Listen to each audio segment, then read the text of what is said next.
भू माफियाओं पर हुई कार्यवाही। बिजनौर के चांदपुर तहसील क्षेत्र में सरकारी भूमि को कब्जा मुक्त कराने को लेकर भाजपा नेता व भू माफियाओं द्वारा वन विभाग के कर्मचारियों पर हमले को लेकर पुलिस ने 8 नामजद सहित 16 अज्ञात पर गंभीर धाराओं में मुकदमा दर्ज करते हुए 2 लोगों को गिरफ्तार किया है। वन रेंजर ने बताया कि भूमाफिया भाजपा नेता हैं, जिन्होंने वन रेंजर को फोन द्वारा अभद्रता करते हुए मारने की धमकी दी, जिसको लेकर रेंजर ने दर्जनों के नाम बताते हुए पुलिस को तहरीर दी है। वहीं बताया गया है कि दबंगों पर पहले भी दर्जनों मुकदमे दर्ज हैं, जिस पर कार्यवाही करते हुए पुलिस ने 2 लोगों को गिरफ्तार किया है, जबकि बाकी सभी लोग पुलिस की पकड़ से दूर है। हर खबर होगी आप तक, देखते रहिए जन तक। चांदपुर से रिजवान सिद्दीकी की रिपोर्ट। चैनल को सब्सक्राइब करना ना भूलें। क्या मामला हुआ है जो आपने एफआईआर लिखवाई है? मामला देखिए, मैं यहाँ पर क्षेत्रीय वन अधिकारी के पद पर तैनात हूँ और माननीय डीएम और डीएफओ साहब के आदेशों के क्रम में हम लोग जो है सुजानपुर खादर खद्दन आरक्षित वन ब्लॉक में लोकल किसानों ने जो ज़मीनें पर अपनी फसल बो रखी है बहुत वर्षों से, उसको हम खाली करा रहे थे। पहले हमारे द्वारा सर्वे कराया गया, सर्वे करा कर सीमांकन क्लियर किया गया।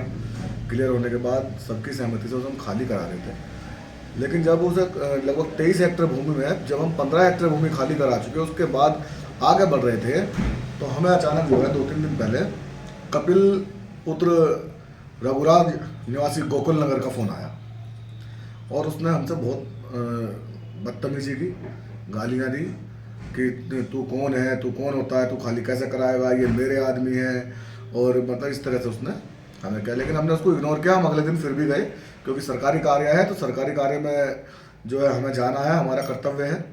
हम लोग वहाँ पहुँचे, वहाँ पर ट्रैक्टर चल रहे थे हमारे। वो अपने कम से कम 50-60 लोगों के साथ आया। उसने हम लोगों के साथ मारपीट की, हमारे कर्मचारियों के साथ मारपीट की, हमारे ट्रैक्टर छीन लिए। ट्रैक्टर छीन के वो वहाँ से चला गया।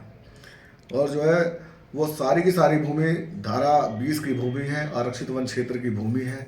उसमें किसी किसान का, ग्राम समाज का कोई किसी प्रकार का मतलब डिस्प्यूट नहीं है। वो क्लियर कट वन विभाग की भूमि है। डीएम साहब का आदेश है कि अगर कोई भी भूमि पर कब्जा है तो उसको कब्जा मुक्त कराना है। डीएम साहब ने उसमें बहुत अच्छी पहल की और हमें बहुत सहयोग किया है इस काम के लिए। और उन्होंने हमें ये भी आश्वासन दिया है कि जितना फोर्स चाहिए हम फोर्स भी देंगे, आप अपनी ज़मीनें खाली कराओ, सरकारी ज़मीन पर अवैध कब्जा नहीं होना चाहिए। अच्छा, जैसे ये लोग कुछ इसमें आरोप लगा रहे हैं कि कुछ ज़मीन जो है छोड़ दी गई है, जिसको लेकर जातिवाद का मामला सामने आ रहा है, वो क्या है? ज़मीन छोड़ी नहीं गई है। पिछले 10 दिनों से ज़मीनें खाली की जा रही थी, ट्रैक्टर बराबर चल रहे थे। लेकिन जब इनके लोगों की ज़मीनें जुटने का नंबर आया, जो इन्होंने बाहर से बुला के वहाँ पर जो है स्थापित कर दिए हैं, तो तब इन्होंने ये प्रोपगंडा बनाया कि जो है इनकी छोड़ दी है और इनकी जोत दी गई है। इन्होंने हमें काम करने ही कहा दिया पूरा। अगर हम काम करने के बाद या वहाँ से काम ख़त्म कर देते और छोड़ देते तो ये आरोप हम पर लगना सही था।